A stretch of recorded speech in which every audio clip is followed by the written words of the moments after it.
Welcome to Liberty Law Talk. This podcast is a production of the online journal Law and Liberty and hosted by our staff. Please visit us at lawliberty.org, and thank you for listening. Welcome to Law Liberty Talk. My name is Sam Gregg, and I am Distinguished Fellow in Political Economy at the American Institute for Economic Research, and I'm also contributing editor at Law and Liberty, part of the Liberty Fund Network. Thanks for joining us today. It's long been known that work has major economic significance, but also a great deal of significance for human social and even moral development. Of all the creatures in this world, humans alone work. Animals don't work, plants don't work, minerals don't work.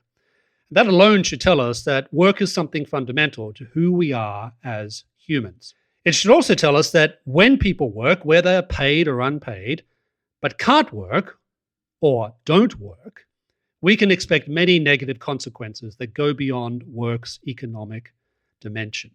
America's long prided itself on its relatively low unemployment rate compared to, for example, Western European countries. And at this present moment in time, unemployment is extremely low in the United States. And yet, we also know that many Americans, especially young American men, aren't working, and in some cases are choosing not to do so. And one reason we know that is because of the research conducted into work and employment patterns in the United States economy by our Liberty Law guest today, Dr. Nicholas Eberstadt. Dr. Eberstadt holds the Henry Wendt Chair in Political Economy at the American Enterprise Institute, where he researches and writes extensively on demographics and economic development generally, and more specifically, on international security in the Korean Peninsula and Asia. Domestically, he focuses on poverty and social well-being. His many books and monographs include Poverty in China, 1979, The Tyranny of Numbers, 1995, The End of North Korea, 1999, The Poverty of the Poverty Rate, 2008, and Russia's Peacetime Demographic Crisis, 2010. He has a PhD in Political Economy and Government, an MPA from the Kennedy School of Government, and an AB from Harvard University. In addition, he holds a Master of Science from the London School of Economics. In 2012, Dr. Eberstadt was awarded the prestigious Bradley Prize. Today, we're going to be talking about his latest book, or more precisely, his updated new book. Originally published in 2016 as Men Without Work, America's Invisible Crisis, published by Templeton Press, Dr. Eberstadt's book cast a spotlight on the collapse of work for men in modern America. Rosy reports of low unemployment rates and full or near full employment conditions, he contended, were overlooking a quiet, continuing crisis. That is, Depression-era work rates for American men of prime working age, between 25 and 54. The grim truth, he stated at the time, was that over 6 million prime-age men were neither working nor looking for work. Conventional unemployment measures, he said, ignored these labor force dropouts, but their ranks had been rising relentlessly for half a century. Now republished and with a new introduction as Men Without Work, Post-Pandemic Edition, again published by Templeton Press, Dr. Eberstadt now says, 6 years and one catastrophic pandemic later, the problem has only worsened. Moreover, it's seemingly spreading among prime-age women and workers over 55. In a brand new introduction, Dr. Eberstadt explains how the government's response to COVID-19 has exacerbated the flight from work in America. From indiscriminate pandemic shutdowns to almost unconditional unemployment benefits, Americans, he says, were essentially paid not to work. So, today, despite all the vaccines and all the developments that we've had in combating COVID, inexplicable numbers of working-age men, but also women, are sitting on the sidelines while over 11 million jobs go unfulfilled. That means that our current low levels of unemployment are grievously misleading. And the truth is that fewer prime-age American men, and it turns out women, are looking for readily available work than at any previous juncture in our history. Nick, welcome to Liberty Law Talk. Sam, it's a pleasure. Thanks for inviting me.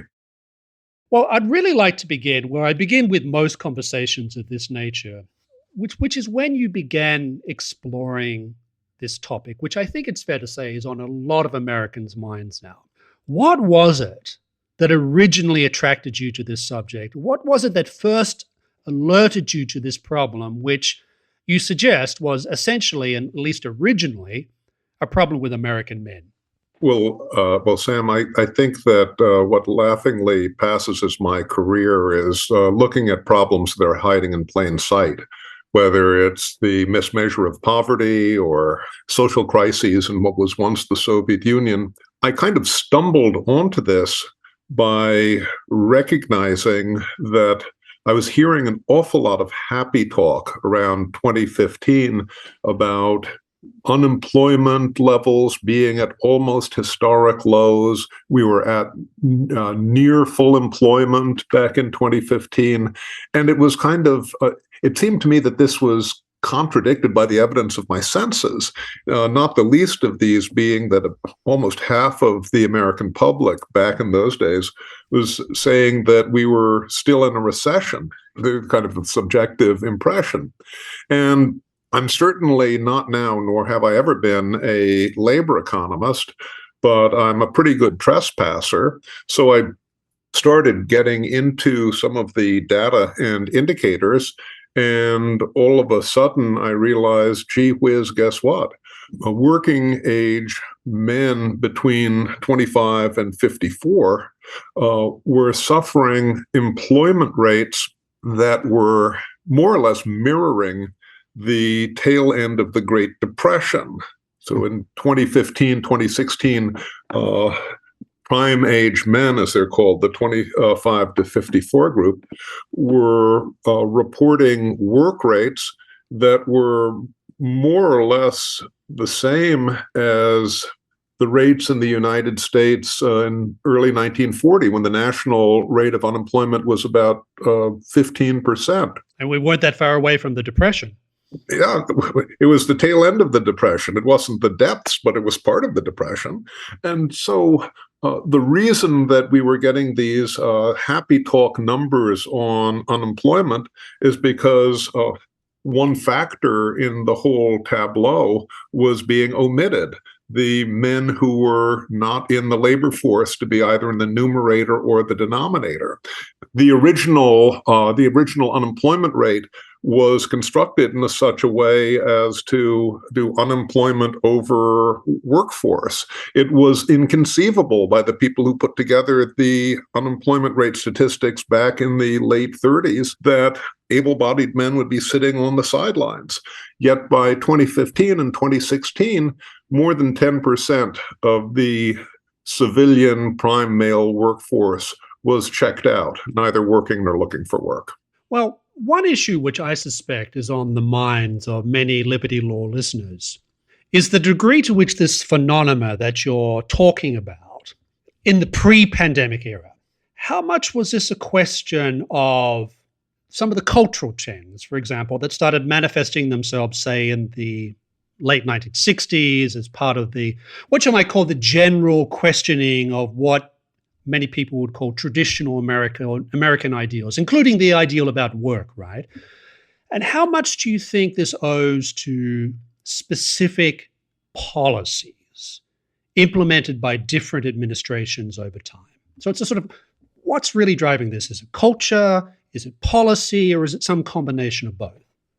The conventional wisdom then, and I think still today in academic and policy circles, is that the retreat from the workforce by prime age men is mainly driven by economic and structural change, which is to say, declining demand for less skilled work, decline in manufacturing's share of the workforce, China's entry into the World Trade Order.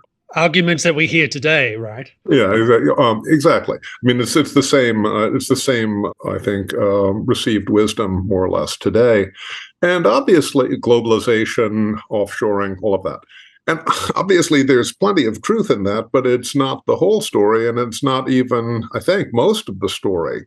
If you look at the data, which is sometimes helpful, you can see that from 1965 to 2015, and actually on to today, you can trace out an almost straight line in the proportion of men who are no longer in the workforce. Between us nerds, if I say that the line has got an R squared of 0.96, you know that's a social science straight line, because human beings are a little bit untidy, but it's practically a straight line, which would be 1.0. And we don't see any shock. We don't see the economic shocks, the recessions, the China entry into the WTO, or any of the other things that you'd expect from this demand-driven received wisdom.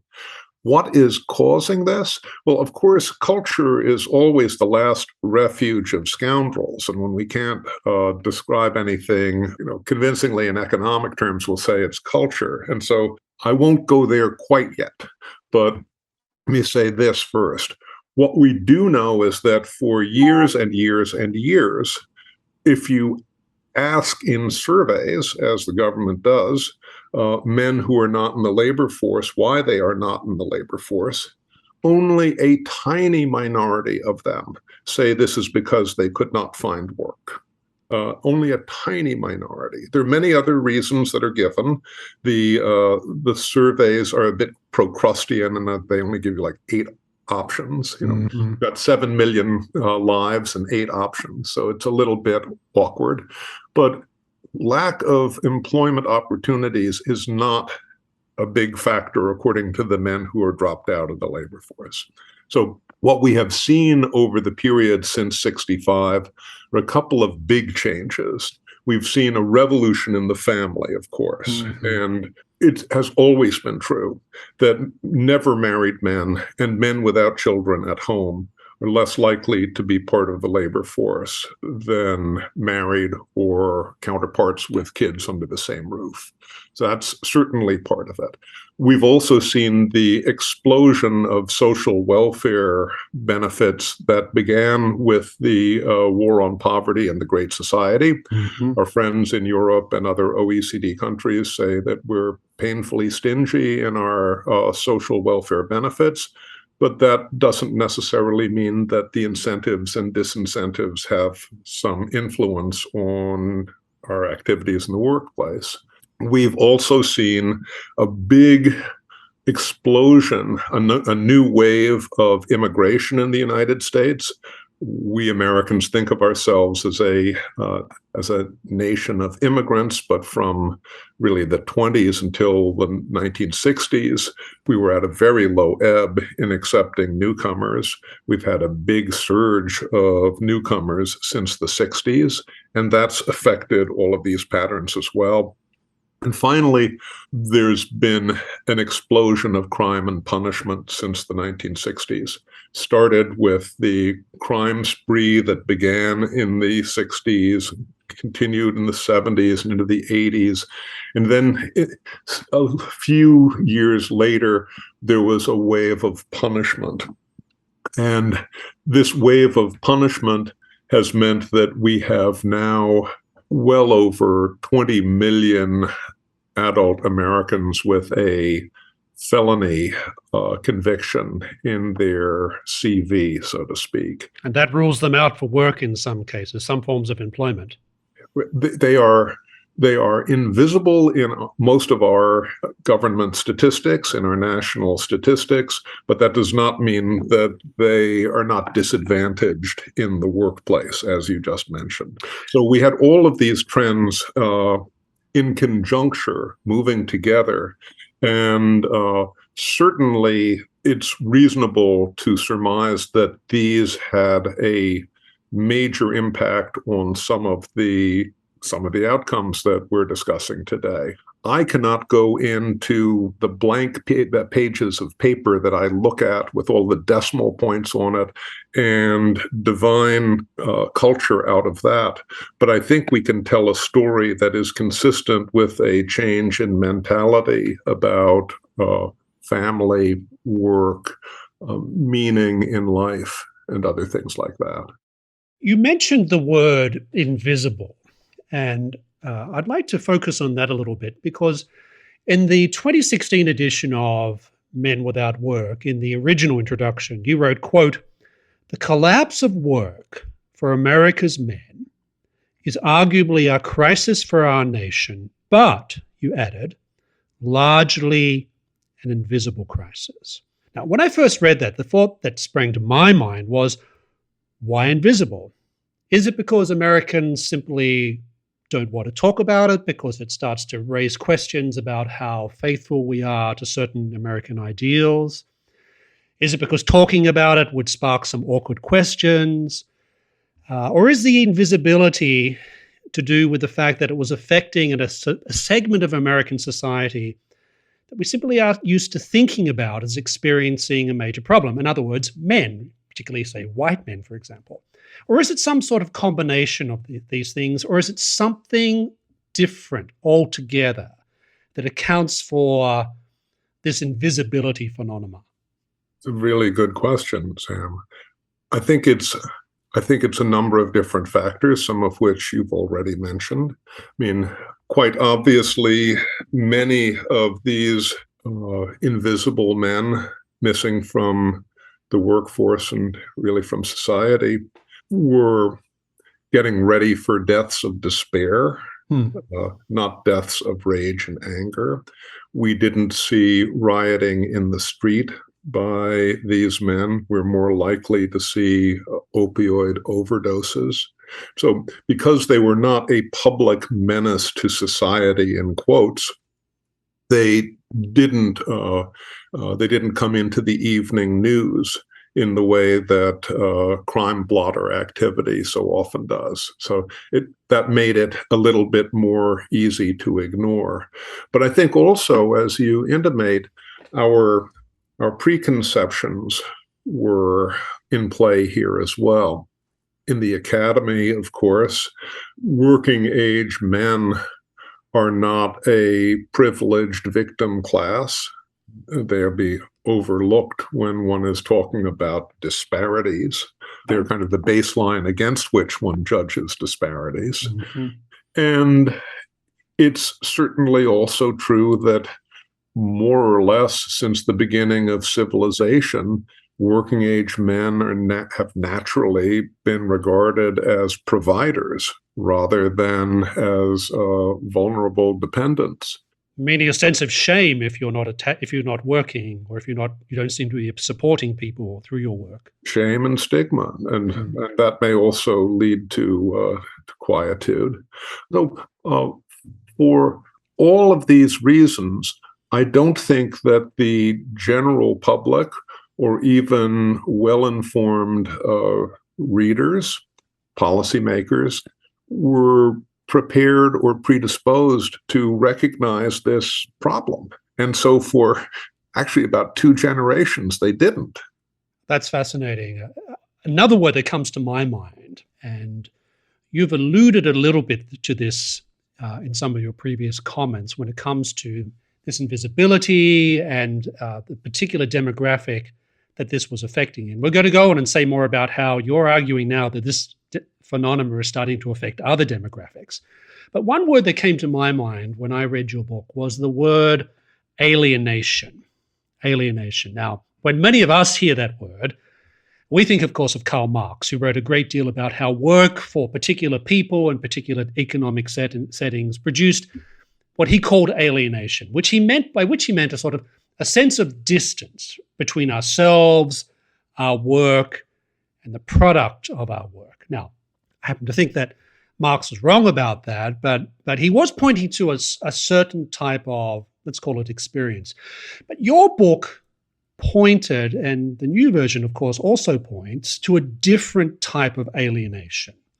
The alienation that's experienced by not working when you can and perhaps should be working. So how would you describe the type of alienation that Americans today experience from being non-workers, even if they don't even use the word alienation to describe the experience?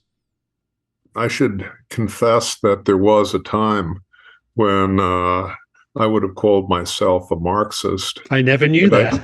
I knew I'm kind of bilingual because of that. Okay. So I'm not going to give you a whole thing about the the labor versus labor power, the consequences of Marxian alienation here. I think we're kind of talking more about Emil Durkheim than Karl Marx in this particular circumstance.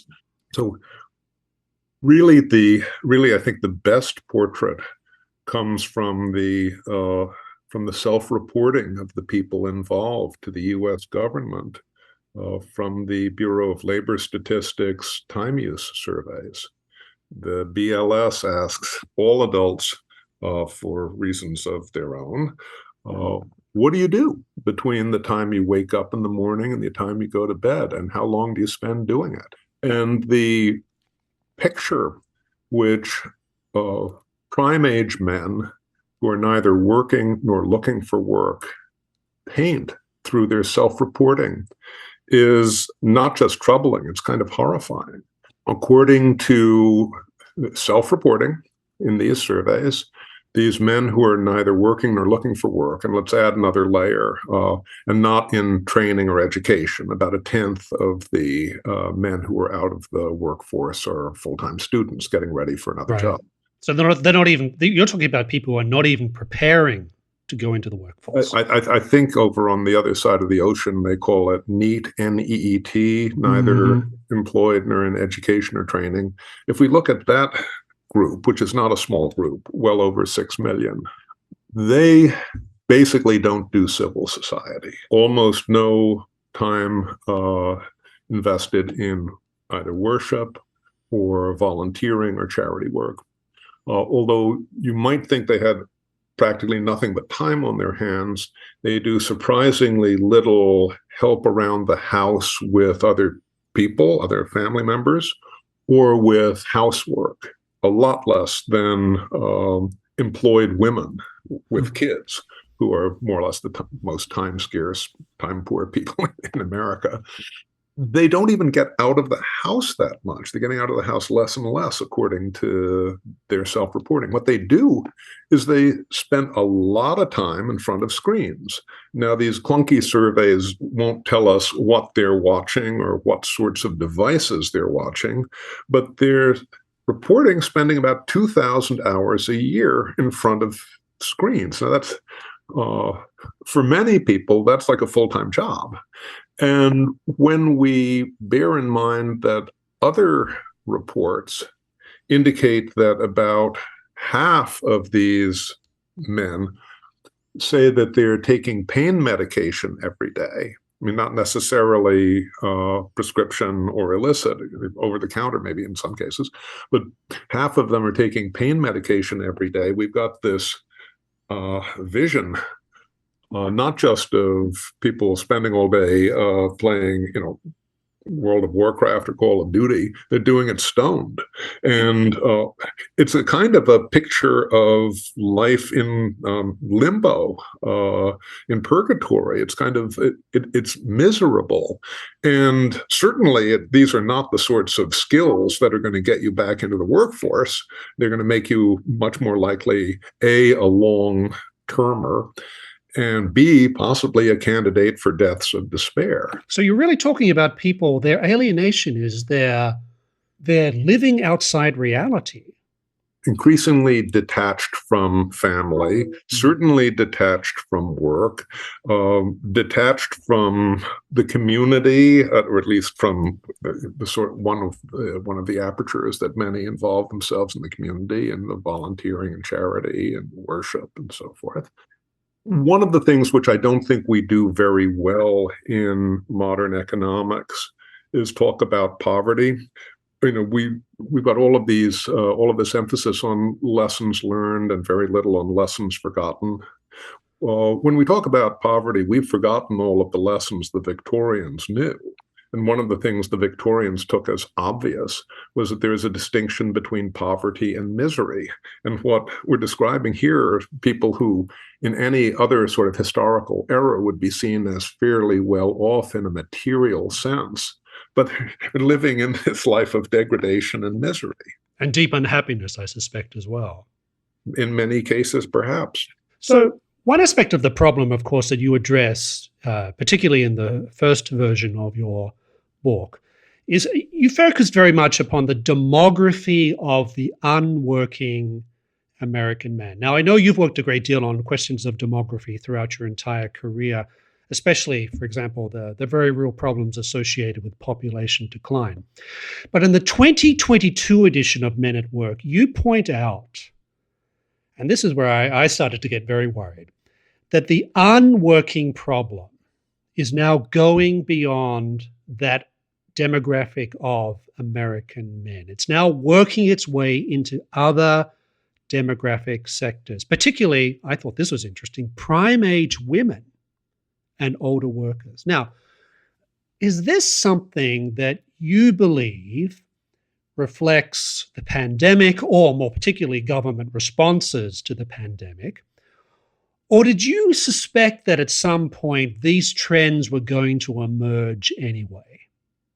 I think it's too soon to tell how deeply embedded new mores are being felt about work and working in the rest of the American population. I think that we'll only know that in the fullness of time. But we've had at least a shock in the wake of the pandemic, and we may also be experiencing a shift. The evidence that we've had something big occurred is screaming on the headlines in the business section every day. The 11 million unfilled jobs in the United States. We have a peacetime labor shortage unlike anything we've ever experienced in the history of our country before. And the number of unfilled jobs has shot up by 4 million and more since pre-pandemic times. And by some fascinating twist of fate, our labor force in the United States is about 4 million or so shy today of where it would have been on pre-pandemic trends. Okay. Now, so the upsurge in unfilled jobs mirrors and almost matches the slump in workforce availability that we have in post-pandemic America today. What is striking about this is it's not just a continuation of the old men without work story. That's there, but we're now seeing a whole new face on the flight from work in post-pandemic America, because prime age men account for only a very small minority of the 4 million or so shortfall that I just mentioned. I mean, depending on how you calculate it and what your baselines are, 10%, certainly under 1/6. The overwhelming majority of the shortfall is men and women 55 years of age and older, and the rest is mainly prime age women, women 25 to 54. Now, the 55 plus group is one of the few good news stories in the United States labor market before the pandemic. Work rates and labor force participation rates for the rest of the population were kind of heading south from the turn of the century until the pandemic. Is only the 55 plus whose rates were going up. But those were shocked by the pandemic, and bizarrely, they have stayed at their summer of 2020 levels for a couple of years now. Oh, that's fascinating. Despite the rollout of the vaccines. Right. And despite everything else. So explaining and understanding what has caused this enormous setback for our silver workforce is kind of important. And then there's the question about what's going on with the shortfalls for prime age women as well. So looking ahead then, there's an issue I suspect is on many people's minds, which is what are likely to be some of the long-term consequences if these trends that we're talking about today are not slowed down, let alone reversed. So we're going to do a little bit of crystal ball gazing here. So I don't know if it necessarily guarantees low unemployment forever, but I suspect it might have some productivity implications. But so what do you regard, first of all, as the most serious economic consequence, and second, the most serious social consequence of these trends? And I appreciate that we're speculating now, but on your understanding of the data and your study of this very complicated question, what do you think are the long-term economic consequences and long-term social consequences? The long-term economic consequence, I think, is the risk of stagnation and division in our society. If you take a look at any sort of growth accounting, any way you want to do it, you've got to have growth of capital, growth of labor, growth of productivity. If you're going to get economic growth, then you can divide up a growing pie. We may not divide up a growing pie the way that everybody would like, but if you have a growing pie, you can at least have a debate about this. Since the turn of the century, America's per capita growth rate has been not much over 1%. Okay. And that means that we're on a path right now to doubling our incomes or output per capita about every 70 years. So that means that in one's working lifetime, one is likely to have to scale back expectations a lot. You're not likely to see a doubling of one's own incomes with that sort of pace of growth. May not even really see much improvement for your kids. You have to wait until you see it for your grandkids. Wow. I mean, that's depressing. That's a pretty depressing tableau. And of course, it will lead, I think, in any sort of open society with the sorts of history and expectations that we have, trying to figure out how you're going to increase living standards otherwise. And I think the way you do it otherwise is through government and redistribution. So you end up fighting over a stagnant pie. I think that's a pretty grim prospect. And that may also be the answer to the social side of your question. But the notion that living longer and working longer is not something that's part of a fulfilling life, I think gets us into some territory in which we're going to find a lot of trouble. It's very hard for me to imagine how the traditional historical American optimism squares with that. There's nothing that we can do to stop becoming a grayer society. So putting that into the tableau, I think it's pretty sobering.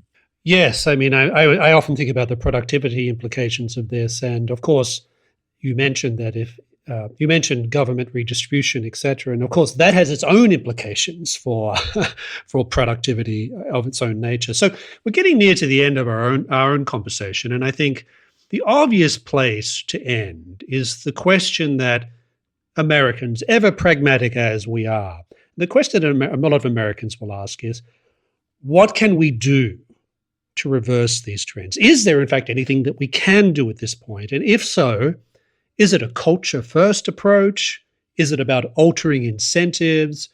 Or are we primarily looking to law and legislation to tackle certainly what you describe as a very complicated and intertwined set of social, economic, and cultural issues? Well, in policy research, one is supposed to exclude magic wand solutions, right? You're only supposed to be able to talk about the buttons you can push on the dashboard. And so I have to exclude the magic wand solution of fixing the family in America. I have to exclude the magic wand solution of restoring the profile of religious confidence and belief to, say, circa 1960 levels. Those we have to leave out. On the dashboard, improving educational skills. In particular, what we're not allowed to call vocational skills anymore. That phrase is no longer politically correct. It's a scandal that so many people graduate from high school in the United States without a skill. And college isn't for everybody, we know that, but everybody who goes through a U.S. education should have a skill that they graduate with. And by the way, maybe the worst thing about the policy response to the pandemic was the irresponsible and arbitrary shutdown of schooling for kids in the United States. People are going to have a lot to answer for on that one.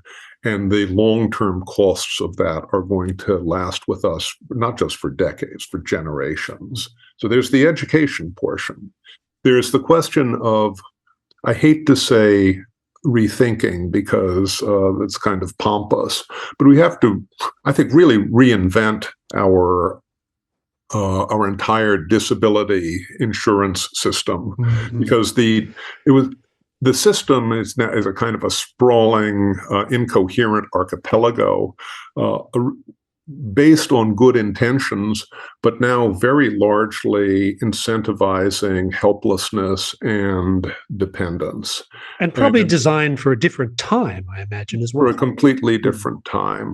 Absolutely, Sam. I mean, and in our social welfare system as a whole, we need to think about the virtue of a work-first principle. I'm not the guy who thought of it. It's the Swedes up in Scandinavia after they ran out of other people's money. They thought about it. It probably will cost more than our current system, but its social benefits, I think, would be much greater than our current system. We'll want to cast a spotlight on the tens of millions of invisible Americans who are ex-cons.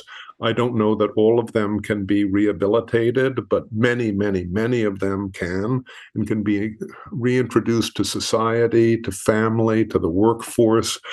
Because they're invisible, we can't have the evidence that we need for evidence-based approaches to this. It's preposterous. It's kind of disgraceful. And then there's something which I don't think government can do at all here, but we as citizens can. And that is to, kind of commit truth, to recognize the obvious importance of work to a healthy, robust, optimistic society. It's far beyond economic, the virtues of work. It's moral. I mean, employment is a service to others that helps to complete oneself. Mm-hmm. And if one does not recognize that, one misses an enormous amount of the virtue and the benefit for a virtuous, open society. I was going to say the word virtue actually is myself, because when we work, it's not just a question that we're shaping the world around us, right? We're also shaping ourselves. We become more industrious. We take risks. We're more patient. We have to be prudent, etc. We're helping to complete ourselves, just the same way that family does, just the same way that being engaged in society does. It's a fuller life. I mean, it's to people who don't take this as self-evident, it may be hard to explain, but it is true. It has the virtue, the small but important virtue of being true. Well, thank you, Nick. That's a great place to end. I'd like to end by reminding our Law Liberty listeners, we've been listening to Dr. Nick Eberstadt and discussing his new post-pandemic edition of Men Without Work, post-pandemic edition, published by Templeton Press and available at Amazon as well as all good bookstores. I'm Sam Gregg for Liberty Law Talk. See you next time. Thank you for listening to another episode of Liberty Law Talk. Be sure to follow us on Spotify, Apple, or wherever you get your podcasts. And please visit our journal at lawliberty.org.